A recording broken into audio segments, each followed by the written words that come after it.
Hello and welcome back to my art channel on YouTube. This is Caroline Stengel. This painting I'd like to take you through step by step so that if you wanted to, you could try to reproduce it yourself at home. The first step is to do your line drawing. You need to think about your washes as separate areas and plan them very carefully so that they don't interact and bleed into one another.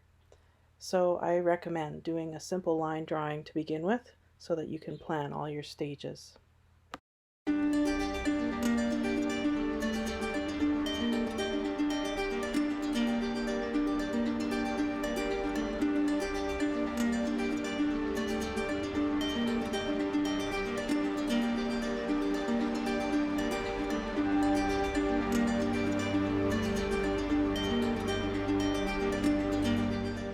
Tape your edges for a nice crisp edge on your painting.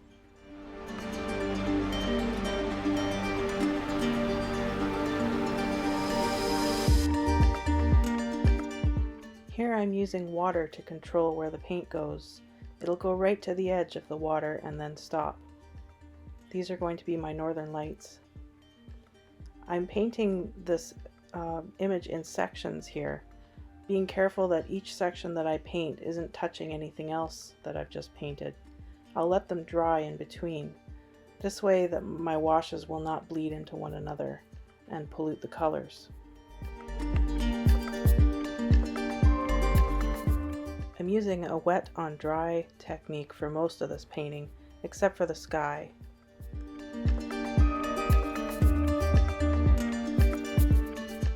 The paper I'm using is quite smooth, so I'm seeing a lot of texture in my washes.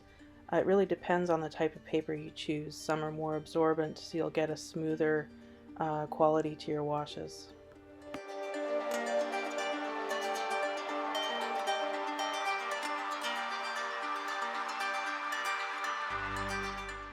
One of the important things with watercolors is knowing when to let your painting dry and walk away from it so that it has a chance to completely dry, and then you can come back and rework over top of some of your washes. In this section here, I'm adding black to the sky in between the ribbons of Northern Light, and what I'm doing is I'm actually overlapping my wet on wet black washes over top of parts of the pinks and greens of the Northern Lights so that they kind of blend together softly.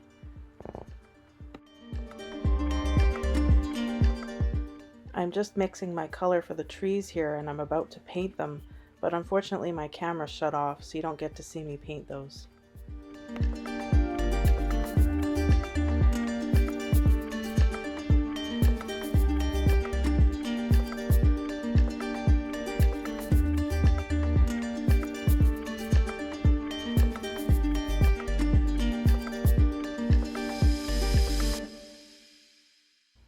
At this point, most of my washes are completely dry, and I decided I wanted to darken some areas.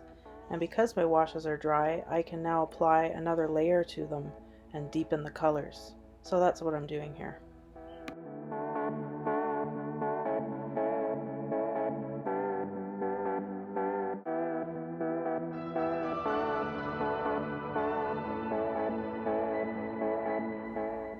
Now I'm painting the star of the show here.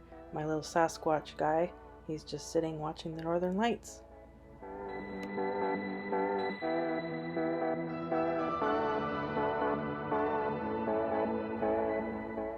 Now I'm going to add some shadows.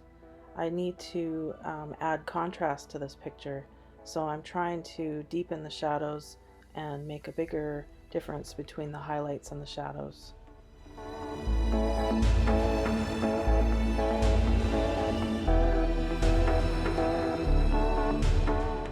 I'm using the same color as I used on my snow shadows to add some deeper shadows to my Sasquatch character. It's a good idea to use consistent colors throughout your painting sometimes. It brings it all together. I wasn't very happy with my ink washes. I used India ink in the sky and I realized that it just wasn't dark enough, so I'm going in with some watercolor black in this section. Now I'm just beefing up some details on my Sasquatch character. paying attention to all the little things, trying to tune up the painting to be the best that it can be. I'm also adding another layer of color to the trees to intensify the different greens that are in there. I'm not quite sure how much that will show up, as I'm planning to add white to it afterwards.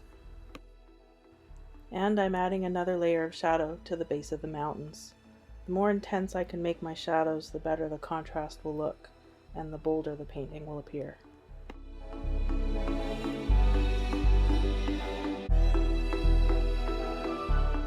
Now I'm using pure white acrylic paint to add stars and a few highlights and some snow to my picture. It's the simplest way. With watercolor, you have to leave the paper white to keep your highlights, but sometimes it's just not possible to get the effects you want. So it's good to add either a white acrylic or a white gouache at the end. I like the effect.